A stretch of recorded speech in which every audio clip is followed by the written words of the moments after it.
nice and calm and warm in here. It's quite the experience traveling with you guys. Good. I appreciate being back. Yeah. You've been on the bus more than anybody. Well, I am very honored with that. Yeah. Okay, so again, I appreciate your time, as always. We do need to start in D.C. today, where the impeachment vote is set to happen. I kind of want to get your reaction to the different scenarios of how it could play out, assuming that a vote to impeach does go through today. What do you say to that? Well, what's happening in Washington, D.C. is a disgrace. And it's, I think, being in Saginaw, being back here in Michigan, what I'm hearing from people is that the people of Michigan get it, that what the Democrats have done in this sham investigation, and now the first truly partisan impeachment in American history is essentially an attempt to overturn the results of the 2016 election. They're essentially saying to the people of Michigan and America that they know better. And I think today, I think it's a great source of frustration for millions of Americans who would like to see this Congress working on issues that'll make a difference in their lives. It's taken us more than a year to get a trade deal to the floor of the Congress, but finally Congress is going to pass the USMCA. But there's so much more that we could have been doing if Democrats hadn't spent all their time on endless investigations and on this partisan impeachment. We could have been passing a highway bill. We could have been providing even more support to combat opioid abuse and addiction. We could be lowering the cost of prescription drugs, reforming health care in this country. And yet, this is where Democrats have spent all their time. And what I'm hearing from people here in Michigan is as the vote goes through the Congress today, we expect these articles of impeachment will pass. The message to the Senate is going to be, we stand with the president. We recognize this as a partisan impeachment for what it is, and we want this Congress to get back to work on the important issues as soon as they can. Do you think there's any chance that we could be surprised, much like we were some people, the polls going into the last election all were going toward Clinton. We had the surprise win, probably not to you guys, but to a lot of America. Do you think today we could have a similar surprise and it not pass? Well, I had hoped that particularly the more than 30 Democrats that were elected to districts that the president and I carried in 2016 would be able to see past this partisan impeachment. But it doesn't appear that that's going to be the case, that what we see is partisan politics has taken over the process.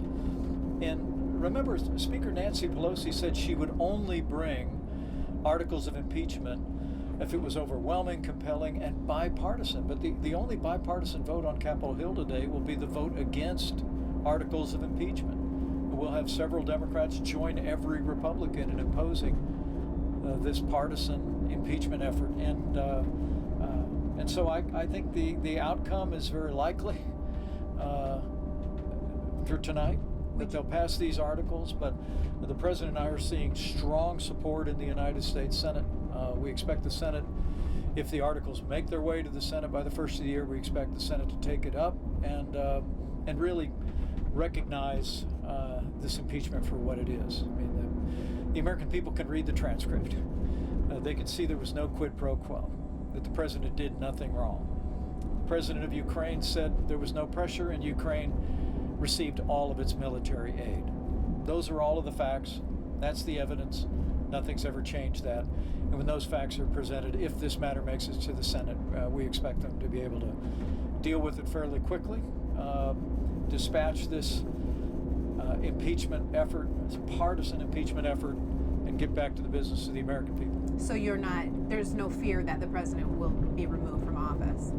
I think as I was on Capitol Hill in the United States Senate yesterday, I think the support for the president is very strong among Republicans in the Senate, and we'll be prepared to make our case if these articles of impeachment make their way to the Senate and the facts are on the president's side. I mean, but the reality here is I also think that members of the Senate recognize this for what it is, that it's all part of the same thing that's been going on over the last 3 years. I mean, first it was Russia collusion, 2.5 years. We went through that ordeal as a country until the Justice Department found no collusion, no obstruction, case closed. And then literally it was just a matter of months before the Democrats were back onto another investigation, back onto another effort to overturn the results of the 2016 election. And my sense is that senators see through that.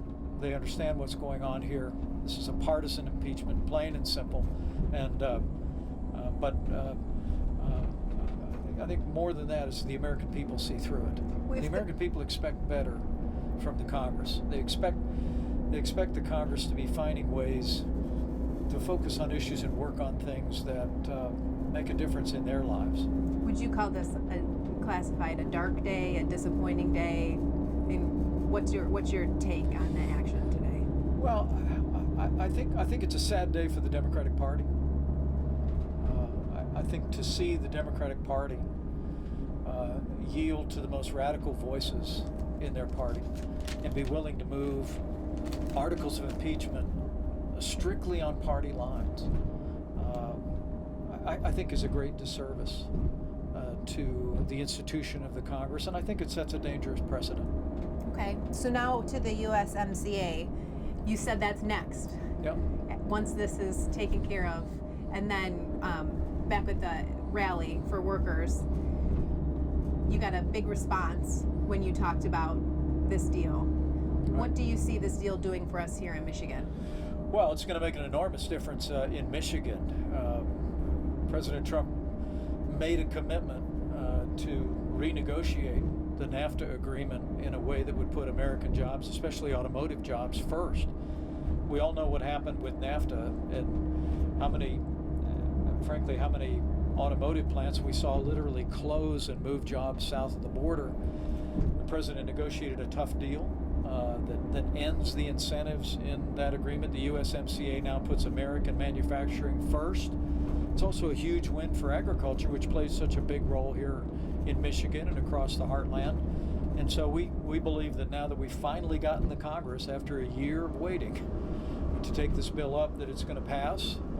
We expect the Senate will adopt it in January, and it could create as many as 500,000 new jobs, including tens of thousands of automotive jobs, all of which will strengthen our economy, but also strengthen America's hand in negotiating with other countries around the world. I think at the rally you said 28,000 auto jobs, and then also you highlighted that they would be good paying jobs. Right. It's one of the exciting things about this economy, that under President Trump's leadership, we've seen wages rising, and rising most rapidly for hardworking blue-collar Americans. And, not too far from Motor City, here in the heartland of America, it's those good-paying automotive jobs that drive the economy of Michigan, drive the economy of the industrial Midwest, and we're seeing those jobs already rolling back. The Ford announcement this week create another 3,000 jobs, good-paying, high-wage jobs, and we really believe the USMCA will be part of a widening success story and even more economic growth. And so today, from our standpoint, the news, it's a big news day in Washington. It's a big day for the election moving forward. And we have you and the president here in Michigan today. So what should that tell the people of Michigan when it comes to our role in deciding the next president? Well, I think it says two things. Number one is that Michigan matters always in presidential elections, and Michigan was there in 2016 to cast their vote to make President Donald Trump 45th president of the United States, and Michigan will loom large in the 2020 election, and the president and I are determined to be across this state again and again, making sure that people in the four corners of Michigan know the difference their vote made in 2016 in a more secure America, a stronger national defense, conservatives on our courts, and jobs.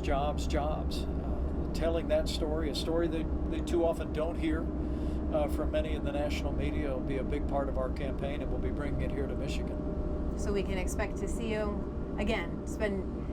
I've been honored to see you twice in 2 weeks now, so next time I hope to get you in Lansing. Well, I'm sure we'll be there, and I know the president's excited to be in Battle Creek tonight. Got a tremendous crowd that's coming out. But look, this president's made a connection to people all over the country, but I have to tell you, as a Midwesterner, I think that he's made a real special connection with people across the heartland. And to be able to be here in Michigan today, to be able to see the support that we saw at our rally of Workers for Trump, and to see the tens of thousands of people coming out tonight in Battle Creek, I know it reaffirms my conviction that this is a president who's been delivering for people across the heartland, and the people of Michigan and the people of the heartland know it. And so even if he is impeached in the House today, you're confident an impeached president could still win again? Well, I'm not only confident of that, but I think I actually think this whole partisan impeachment is being driven by the fact that Democrats are trying to impeach the president because they know they can't defeat the president. They can't run against the results. They can't run against the record. And this president has literally kept more promises than he made to the people of Michigan. And he's made a tremendous connection with working people all across this state and all across this country. And so we see this partisan effort, this sham investigation on Capitol Hill. And I think the people of Michigan see through it, the people of America see through it. I believe that the momentum that we sense around the country will carry us to victory in 2020, but I also believe what the Democrats are doing on Capitol Hill today is going to make it more possible for us to elect a Republican majority to the House of Representatives in 2020 as well. Okay. Well, that's it for me, and I again appreciate the opportunity to be here, and I was honored to come back and Thanks, see you again. Yeah, thank you. That's to you.